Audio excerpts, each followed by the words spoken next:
This is Rose. Rose's flight is delayed. Again.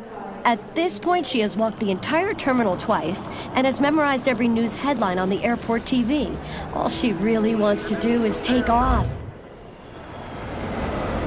Good thing Rose has a library of free ebooks with Prime. Suddenly, she's chasing bad guys, kissing hot vampires, solving murders. You know, living her best life. Free ebooks library. It's on Prime. For Mervis Diamond Importers, this is Ronnie Mervis. In a sea of ordinary engagement rings, Takori stands out. Takori rings feature hidden, intricate details.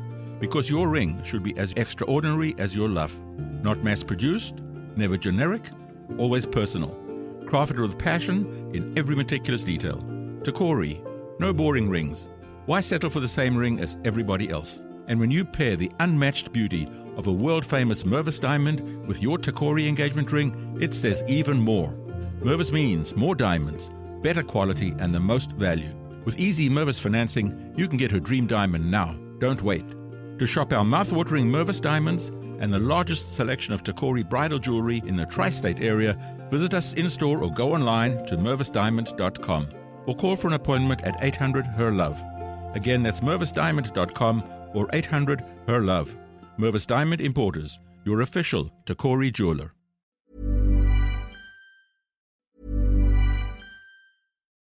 Prime delivery is fast. How fast are we talking?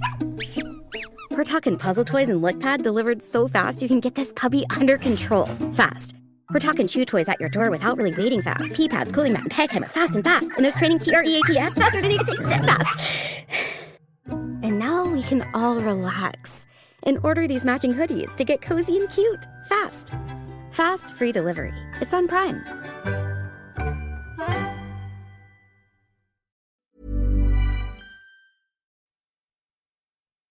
Just a quick heads up, this is part 2 of a 2-part story, so if you haven't heard the first part, you may want to go back through the feed and take a listen. Weeks went by without a trace of Cindy. The Toldo Police Department poured significant effort into the search, interviewing acquaintances, checking every shred of physical evidence, which was minimal, and even consulting outside agencies. News of the young secretary's strange disappearance spread, unsettling many in the community. At a time when Toldo was already grappling with the spate of violent crimes, Cindy's case became a focal point of fear. The local media dubbed her case the girl who dreamed her own disappearance, emphasizing the almost paranormal intrigue of her nightmares. I'm Sarah Powell, and this is Obscurata, because some stories have no ending.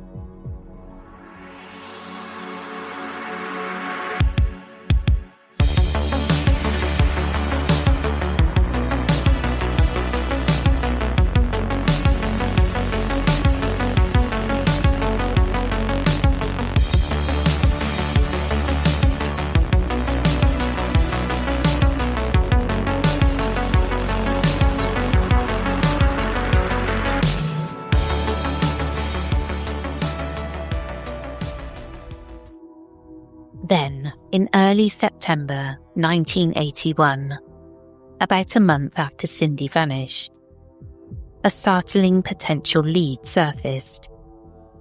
The Toldo police received an anonymous phone call from an unknown woman that seemed to crackle with urgency and dread. The female caller spoke in a hushed voice, fearful whispers, as if terrified of being overheard. According to Detective William Adams of the Toldo PD, the mystery caller claimed she had information on Cindy's whereabouts. Information so specific, it made investigators sit bolt upright in their chairs. In a trembling voice, the woman on the line said that Cindy Anderson was alive, being held captive in the basement of a white house in the area. She gave curious details. There were 2 houses side by side, both owned by the same family, but the family was out of town. It was their son, the caller alleged, who was holding Cindy against her will in the basement of one of those white houses. The more she spoke, the more panicked the caller became. Detective Adams tried to get her to calm down and provide an exact address, the crucial detail they needed, but the woman abruptly said, "I have to go," and hung up the phone. The call had been so brief and so frantic that the officers barely had time to react. Moments later, the phone rang again. It was the same anonymous woman.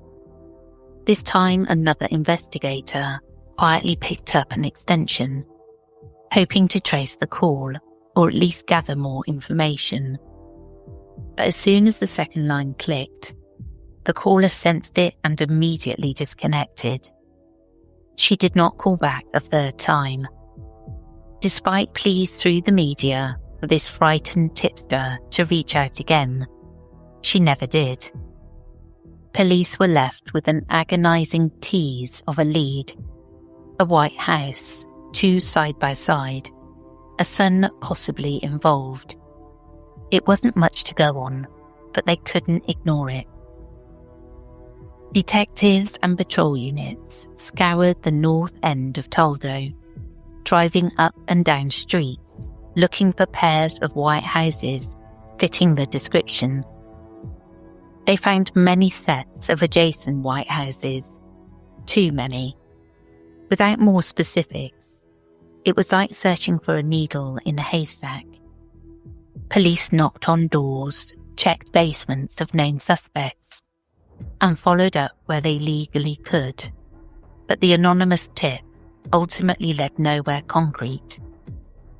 It remained unknown whether that caller truly knew something or if it was a cruel prank. Some officers felt her fear sounded genuine. If it was a hoax, it was an oddly detailed one.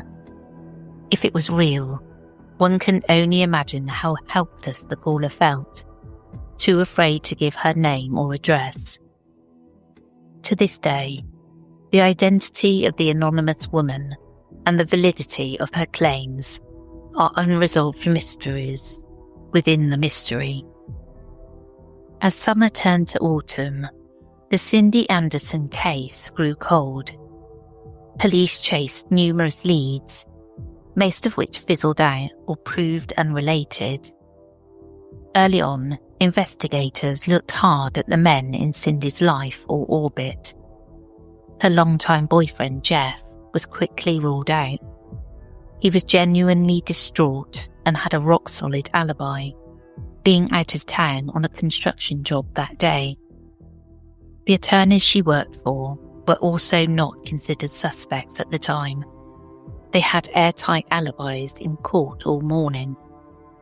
Friends, family, and acquaintances all had the same baffled heartbreak and no insight into any secret side of Cindy that might explain her disappearance.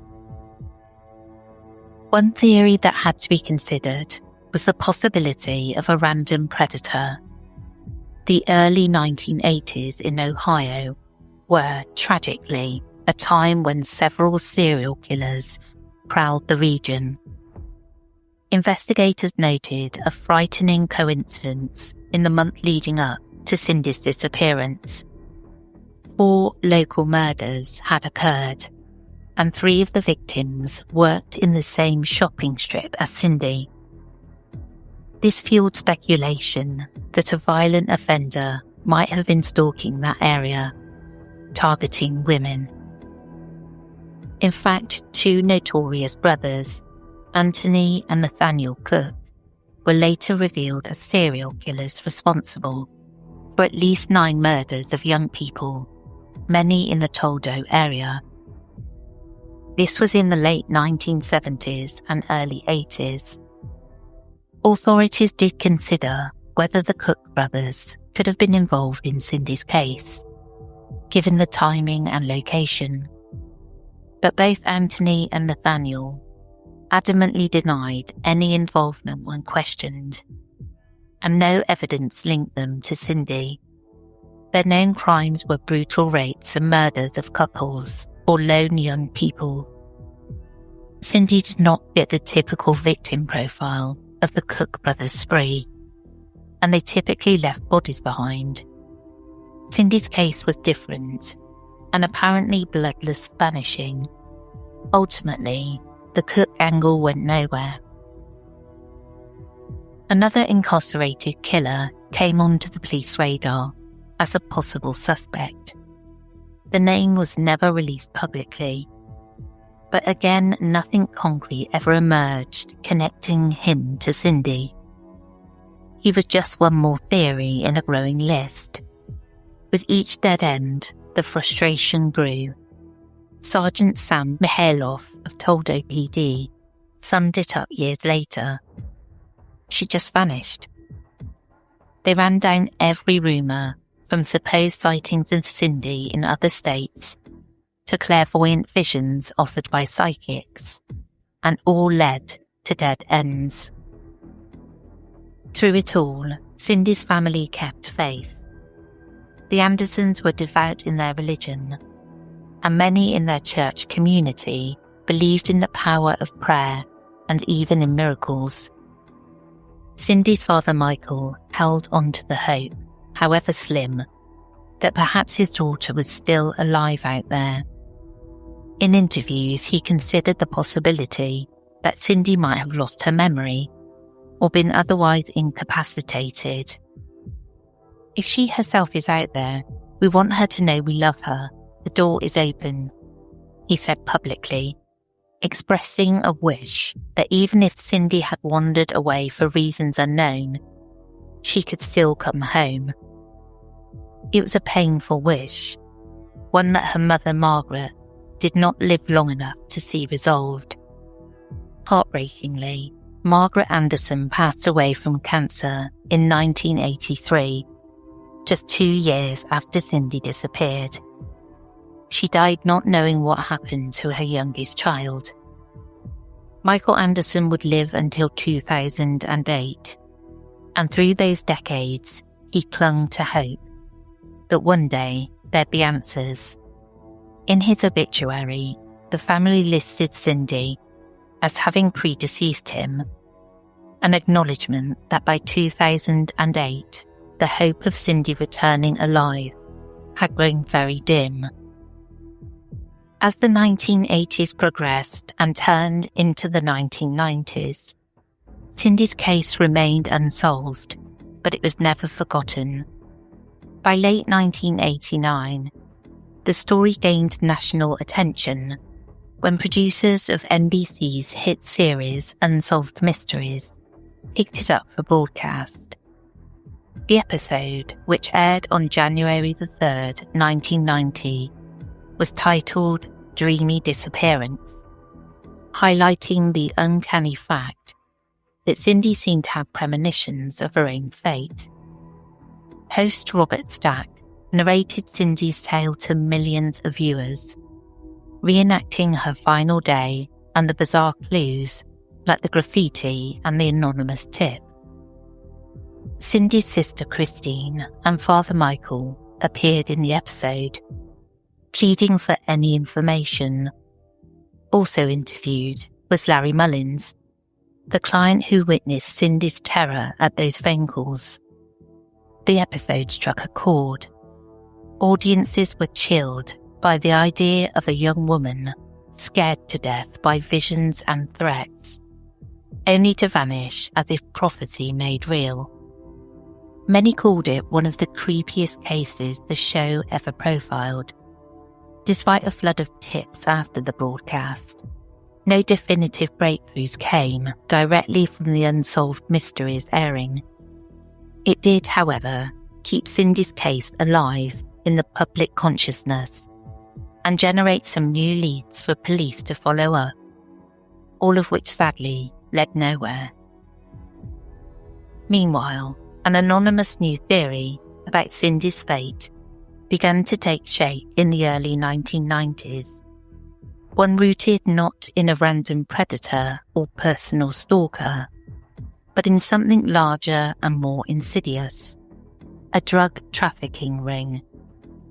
Throughout the 80s, rumours had quietly circulated that one of the lawyers Cindy worked for might have been involved in illicit activities beyond the legal realm.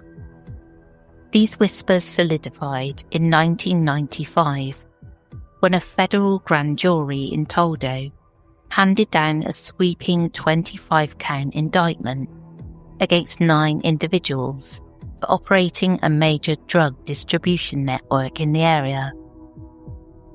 To the shock of many, 2 names on that indictment list were Richard Neller, one of the attorneys Cindy had worked for, and his close friend, Jose Rodriguez Jr., an alleged drug kingpin in the city. At this news, investigators publicly acknowledged a theory they had been considering. Perhaps Cindy's disappearance was connected to what she overheard in that law office.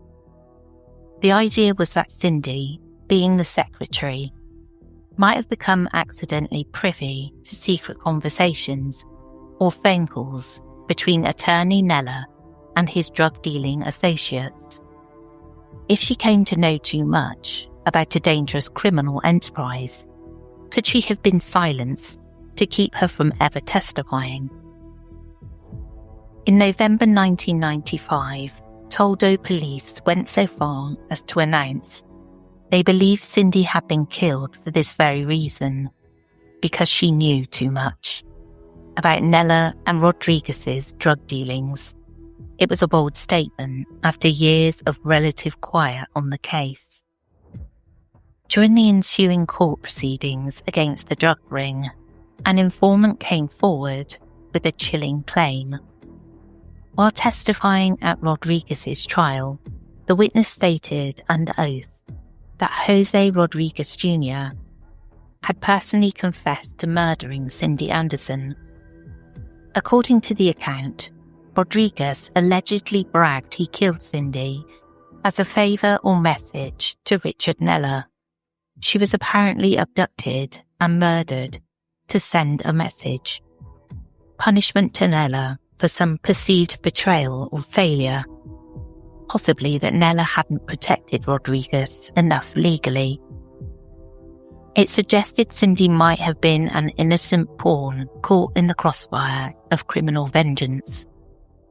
But as damning as it sounded, the informant's testimony was deemed unreliable. It lacked corroborating evidence and was essentially one person's word about jailhouse bragging. Authorities could not confirm the confession independently. Neither Rodriguez nor Neller was ever formally charged in connection with Cindy's disappearance due to insufficient evidence. Both men went to prison on the drug convictions, with Neller serving time and being released in 2001. He died in 2024 while still proclaiming ignorance of Cindy's fate. Rodriguez remained incarcerated on drug charges as well. To this day, the drug ring theory remains one of the most tantalizing and yet unproven explanations. It paints a picture of Cindy overhearing a dangerous secret during the ordinary course of her secretarial duties and paid with her life for it. Police still list Neller and Rodriguez as suspects in Cindy's case, but without a body, a crime scene, or direct proof, the case has stalled. Other theories have been floated over the years. Some who knew of Cindy's strict religious upbringing wondered if, despite all appearances, she might have felt stifled and bolted to start a new life. Could Cindy have staged her disappearance to escape an upcoming marriage or the expectations placed on her?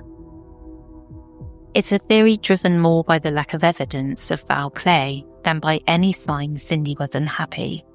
In truth, virtually no one who actually knew Cindy finds this credible. All agreed she was positively anticipating her move to Bible college, not dreading it. Still, as time passed with no answers, a few armchair theorists speculated that a 20-year-old woman under pressure might engineer a disappearance. They point to her recent dieting and increased interest in makeup as signs she might have been planning for a new identity or meeting someone unknown to her family. Yet the counter-arguments are strong. She left untouched money in her bank, never tried to access her social security number for work elsewhere, and never contacted her beloved older sister or father again. For Cindy to remain hidden over 40 years now, if she were alive, would require that she never slip up by using her own identity, a virtual impossibility in modern times. Nonetheless, it remains a remote possibility that investigators cannot 100% rule out. Did Cindy Anderson walk away of her own free will? Most evidence and hearts say no. The most widely accepted theory among law enforcement and Cindy's family is the simplest and most tragic: that Cindy was abducted by an unknown assailant, someone who either had stalked her, as the phone harassment suggested, or someone who took an opportunity when he saw a young woman alone. This theory doesn't necessarily conflict with the others. The kidnapper could have been a jilted secret admirer, a complete stranger with predatory intent, or a criminal associate of someone she knew. The fact is, without a crime scene or body, it's all educated guesswork. 4 decades have now passed since Cindy Anderson locked up the office door behind her and greeted the morning of August the 4th, 1981. And in those decades, her story has taken on an almost legendary status in Northwest Ohio. Locals swap theories about the case, and some recall the fear it struck into the community at the time. The combination of Cindy's prophetic nightmares and the utter lack of closure has led some to describe her disappearance in almost supernatural terms. It's as if Cindy had gazed into a cracked mirror and seen a vision of her fate, only for reality to fulfill it in a cruel twist. True crime enthusiasts often cite her case as an example of an unsettling phenomenon, a person seemingly predicting their own doom. Those close to Cindy, of course, tend to view it through a more spiritual lens. Perhaps her intuitions were a providential warning, or perhaps simply the manifestation of very real threats she subconsciously perceived. In the fundamentalist Christian circles that Cindy was part of, there is a cultural belief that God or intuition can send warnings through dreams. Many of her fellow churchgoers wondered if Cindy's dreams were a divine signal that everyone failed to heed in time. Officially, Cynthia Jane Anderson remains missing, and the case is open but active. Over the years, there have been periodic flurries of activity. A tip here, a dig there.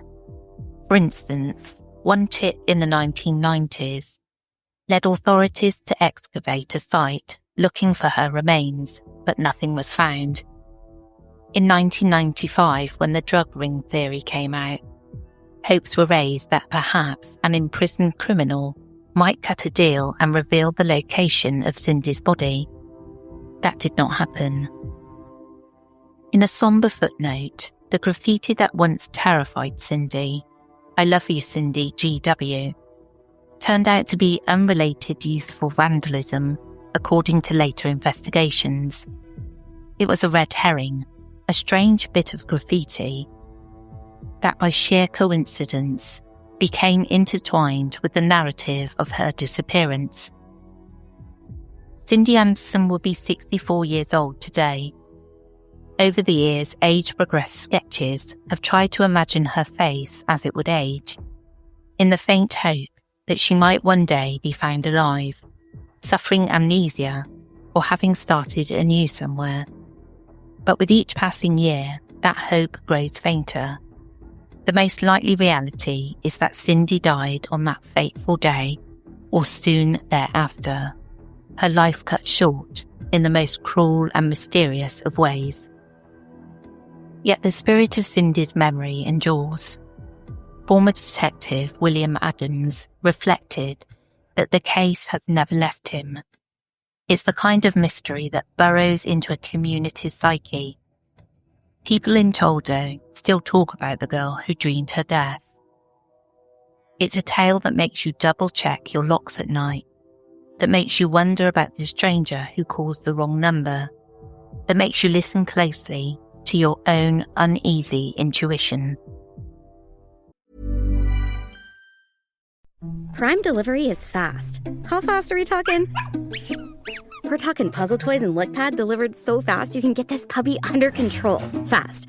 We're talking chew toys at your door without really waiting fast. Pee pads, cooling mat, and peg hammer fast and fast. And there's training TREATS faster than you can say sit fast. And now we can all relax and order these matching hoodies to get cozy and cute fast. Fast, free delivery. It's on Prime.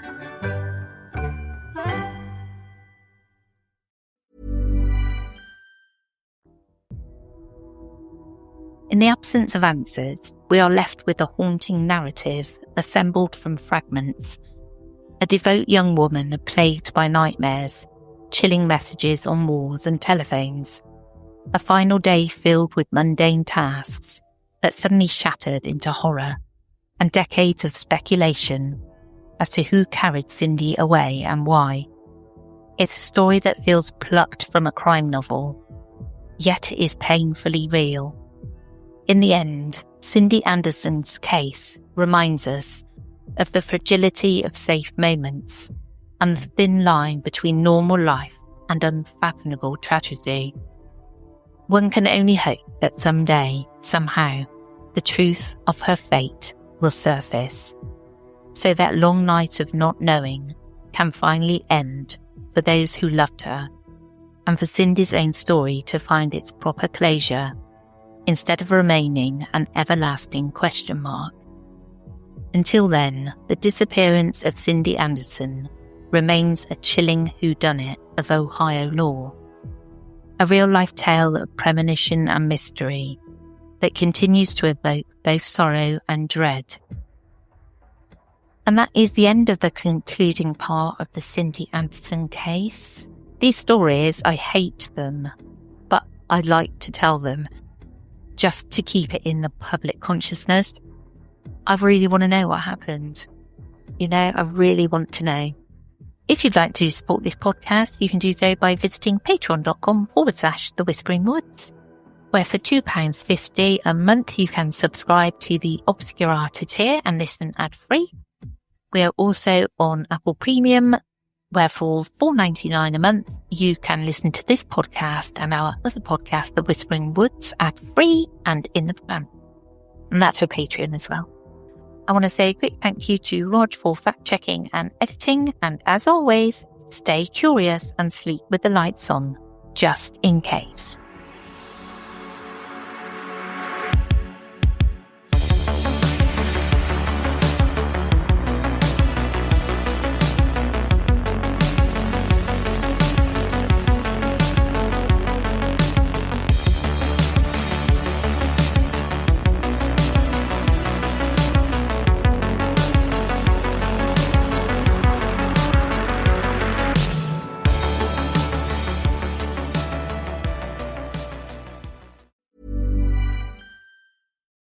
Prime delivery is fast. How fast are we talking? We're talking puzzle toys and lick pad delivered so fast you can get this puppy under control fast. We're talking chew toys at your door without really waiting fast. Pee pads, cooling mat, and peg hammer fast and fast. And there's training TREATS faster than you can say sit fast. And now we can all relax and order these matching hoodies to get cozy and cute fast. Fast, free delivery. It's on Prime.